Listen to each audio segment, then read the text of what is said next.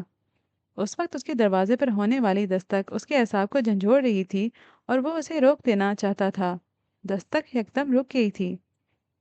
ٹھیک ہے عمر، جلدی باہر آ جاؤ، بہت دیر ہو گئی ہے، میں کھانا لگوا رہی ہوں، اس نے گرینی کو کہتے ہوئے سنا۔ وہ کچھ کہے بغیر ہی چپ چاپ بستر میں لیٹا رہا۔ انگلیوں کے پوروں سے اس نے اپنی کنپٹیوں کو دبانے کی کوشش کی تھی، مگر وہ سر میں ہونے والی اس تکلیف سے نجات حاصل نہیں کر سکا تھا۔ اس کے لیے یہ ساری کیفیات نئی نہیں تھیں۔ وہ جانتا تھا کہ وہ زبردست قسم کے ہینگ اوور کا شکار ہو رہا ہے۔ کچھ دیر وہ اسی طرح لیٹا اپنے اعصاب کو پرسکون کرنے کی کوشش کرتا رہا، پھر جد و جہد کرتے ہوئے بیڈ پر بیٹھ گیا۔ اس نے سر کو 2-3 بار جھٹک کر کمرے میں لگے ہوئے وال کلاک پر نظر دوڑانے کی کوشش کی تھی، مگر وہ وقت دیکھنے میں کامیاب نہ ہو سکا۔ سامنے تپائی پر پڑی ہوئی بوتلوں نے ایک بار پھر رات کے تمام مناظر کو اس کے سامنے کھڑا کر دیا تھا۔ اس کے ہونٹوں پر ایک تلخ مسکراہٹ ابھری تھی۔ اور اس کمرے کے باہر ایک بار پھر وہی شیطان ہوگا، کاش میں کہیں غائب ہو سکتا۔ اس نے کمبل کو ایک جھٹکے سے دور پھینکتے ہوئے سوچا تھا۔ بیڈ سے کھڑا ہونے کی کوشش میں وہ لڑکھڑا گیا، اسے متلی ہو رہی تھی۔ چند لمحوں کے لیے وہ ایک بار پھر بیڈ پر بیٹھ گیا، پھر ہمت کر کے دونوں ہاتھوں کی انگلیوں سے کنپٹیوں کو دباتے ہوئے وہ اٹھ کھڑا ہوا تھا۔ لڑکھڑاتے ہوئے قدموں سے وہ ڈریسنگ روم کی طرف چل دیا۔ ڈریسنگ روم میں داخل ہونے کے بعد اس نے وارڈروب میں پڑا ہوا بریف کیس نکال لیا تھا۔ وہ اب جلد از جلد اس ہینگ اوور سے نجات حاصل کرنے کے لیے بریف کیس میں پڑی ہوئی گولیاں لینا چاہتا تھا، مگر بریف کیس کھولنے کے بعد بھی وہ بریف کیس میں سے اپنی مطلوبہ گولیاں تلاش نہیں کر پایا تھا۔ اف! اس نے بریف کیس کو دور پھینک دیا تھا۔ کچھ دیر گھومتے ہوئے سر کو دونوں ہاتھوں سے پکڑے ڈریسنگ ٹیبل کے اسٹول پر بیٹھا رہا تھا، پھر وہ اٹھ کر لڑکھڑاتے قدموں سے واش روم کی طرف بڑھ گیا۔ نل کو پوری رفتار سے کھولتے ہوئے وہ واش بیسن کے سامنے جھک کر دائیں ہاتھ کی انگلیاں اپنے حلق میں ڈالنے لگا۔ یہ کوشش کامیاب رہی۔ اسے اپنا معدہ خالی ہوتا ہوا محسوس ہوا تھا، مگر اس کے چکراتے ہوئے سر کو زیادہ افاقہ نہیں ہوا تھا۔ چند منٹوں بعد اس نے صابن سے ہاتھ دھونے کے بعد اپنے چہرے پر پانی کی چھینٹے مارنے شروع کر دیے تھے، مگر یہ ترکیب بھی کچھ زیادہ فائدہ مند ثابت نہیں ہوئی۔ چند لمحے وہ اسی طرح وہیں کھڑا رہا، پھر کچھ بے چارگی کے عالم میں واش روم سے نکل آیا۔ اب کچن میں جانے کے علاوہ اور کوئی راستہ نہیں تھا۔ وہ جانتا تھا کچن میں اس وقت خانسامہ کے علاوہ گرینی بھی ہوں گی اور شاید علیزے بھی، اور وہ اس حالت میں ان لوگوں کے سامنے نہیں جانا چاہتا تھا، مگر اب اس کے علاوہ اور کوئی چارہ نہیں تھا۔ آہستہ آہستہ چلتے ہوئے وہ ڈریسنگ روم سے نکلا تھا اور پھر اپنے کمرے کے دروازے تک پہنچ گیا۔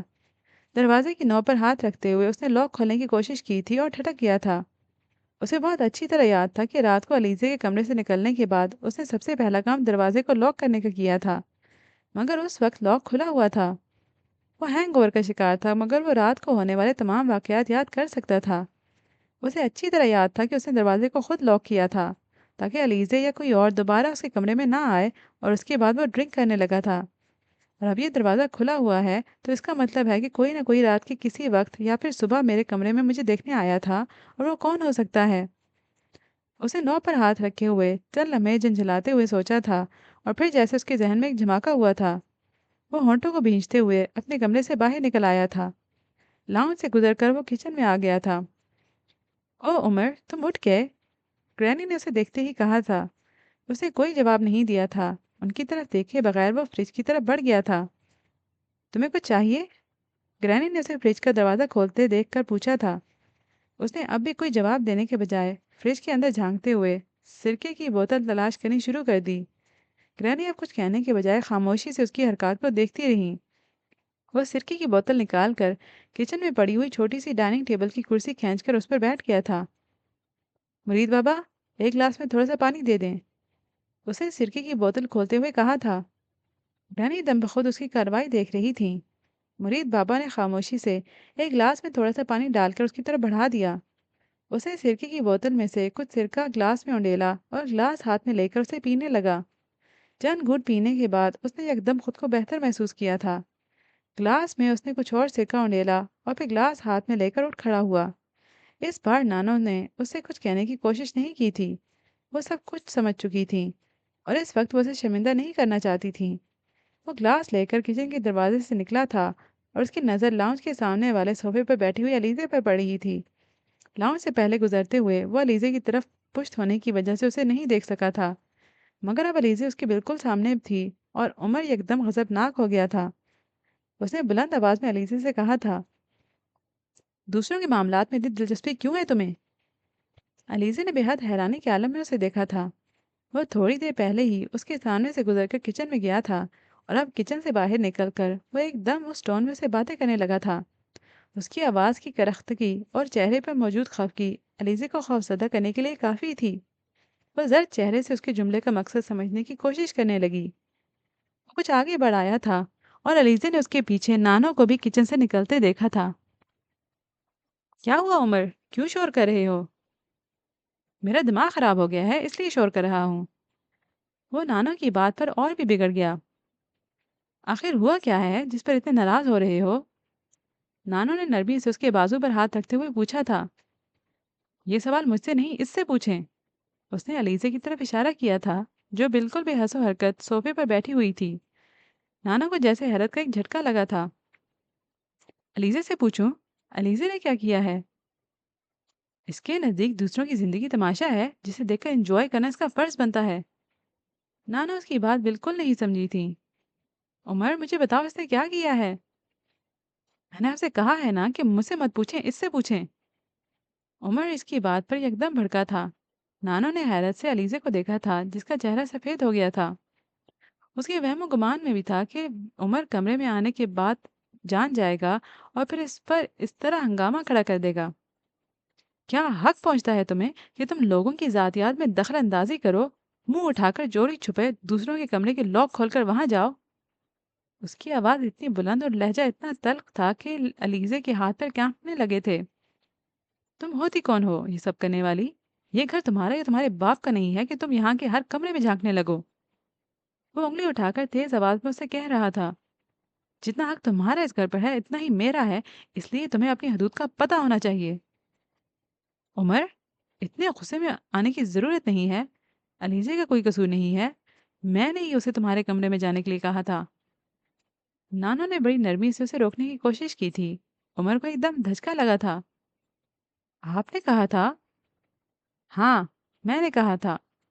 عمر نے اپنے بازو پر رکھا ہوا ان کا ہاتھ ایک جھٹکے سے ہٹا دیا۔ آپ نے کیوں کہا تھا؟ تمہیں اتنی دیر ہو گئی تھی، تم اٹھ ہی نہیں رہے تھے، میں پریشان ہو گئی تھی، اس لیے میں نے علیزے سے کہا کہ وہ لاک کھول کر اندر جائے اور دیکھے کہ تم اٹھے یا نہیں۔ نانو نے بہت مہارت سے جھوٹ بولتے ہوئے کہا تھا، میں جب چاہوں گا اٹھوں گا، اور آپ کو کیا حق پہنچتا ہے کہ آپ اس طرح میرے کمرے میں جاسوس بھیجیں؟ وہ اب نانو سے الجھنے لگا تھا۔ کیوں؟ مجھے تمہارے بارے میں پریشان ہونے کا کوئی حق نہیں ہے؟ نانو نے اسے شکوہ کیا۔ نہیں، آپ کو میرے بارے میں پریشان ہونے کا کوئی حق ہے، نہ اس کی کوئی ضرورت ہے۔